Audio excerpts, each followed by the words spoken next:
Magandang araw sa inyo mga kalodi. Pakita ko sa inyo mga lodi yung aking mga pangate mga lodi. Update ko lang mga lodi yung aking mga pangate. Mga pangate ko mga lodi ay 5 piraso mga lodi, 7 piraso, pero yung aking mga mayroon akong gagawin na dalawa, yung mga sisiw pa mga lodi ay pang 7. Tapos may nahuli din ako na isang sisiw na maliit pa, nahuli ni tanggol ay pang 8. Kaya ito na mga lodi oh. Pakita ko sa inyo mga lodi yung aking mga pangate mga lodi, si tanggol, yung mga pangalan. So ayun, shoutout pala bago ako magpakita sa inyo yung aking mga pangate. May nagpa-shoutout sa atin, shoutout sa iyo Pok Warrior Hunter TV, shoutout sa iyo tol, God bless sa iyo tol. MB Hunter, shoutout sa iyo tol, God bless sa iyo tol. Salamat sa suporta tol. Ito yung aking mga pangate mga lodi. Ito si tanggol mga lodi. Tapos ito si Rune. Ito ang pinaka malaki yung boses nila mga lodi, si Rune. Tapos si Bubbles. Ito si Bubbles mga lodi. Ito si Rojen mga lodi, isang buwanting. Isang buwanting mga lodi. Yung isa nating pangati mga lodi ay nandun sa aking tropa mga lodi. Yun lang yung aking pinahiram sa aking tropa mga lodi. Kahit sinong tropa ko mga lodi, yun talaga yung ipahiram ko mga lodi. Si Markim yun mga lodi. Ito yung isa mga lodi oh. Yung isang sisiw natin, umuhuni na siya mga lodi. Si Justin, ito si Justin mga lodi. Pinangalanan ko tong Justin mga lodi. Umuhuni na yan mga lodi.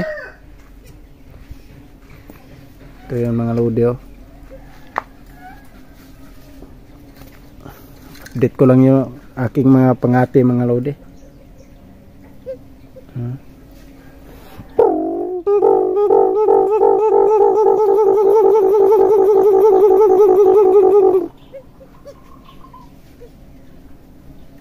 Ito si tanggol mga lodi, si Rone, si Bubbles, at saka si Rojen. Si Markim ay wala mga lodi. Kaya mahilig talaga ako sa ibon mga lodi. So yun mga lodi, pakainin natin mga lodi. Magkuha tayo ng pagkain sa kanila mga lodi. So ito na mga lodi, pagkain tayo mga lodi.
Sobrang tapang talaga ni tanggol mga lodi oh.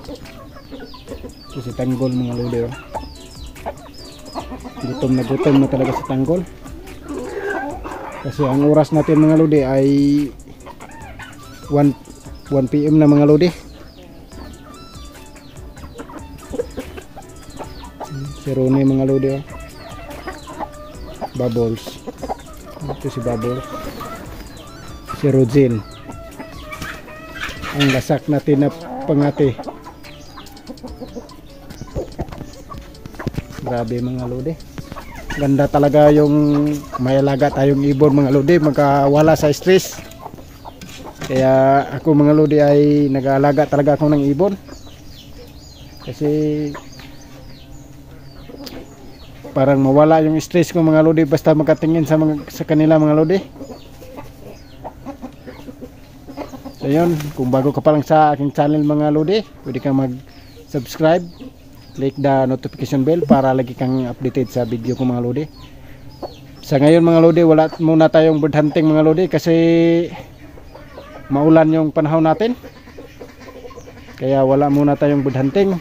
Yung isang pangati ko mga lodi ay hiniram kasi kids trap lang yun mga lodi yung kulungan niya mga lodi. Kaya yung tropa ko mahilig din sa pangati mga lodi, hiniram niya mga lodi kasi mag-alaga na daw siya ng alimukon din. So yun mga lodi, yun lang ang ating topic natin mga lodi, yung content natin. Pakita lang yung ating mga pangati ba. Sana palagi kayong manonood sa aking mga video gagawin mga lodi. Sa susunod, abang-abangan nyo lang mga lodi. Sa ngayon mga lodi ay wala muna tayong bird hunting mga lodi kasi maulan talaga yung panahon dito sa aming probinsya ng Bohol. So yun mga lodi, dito lang nagtatapos ang ating video. Oh, let me up with a bright smile on now. Put me in the dark, so won't get lost now. To the moonlight, eyes you, Maria, right.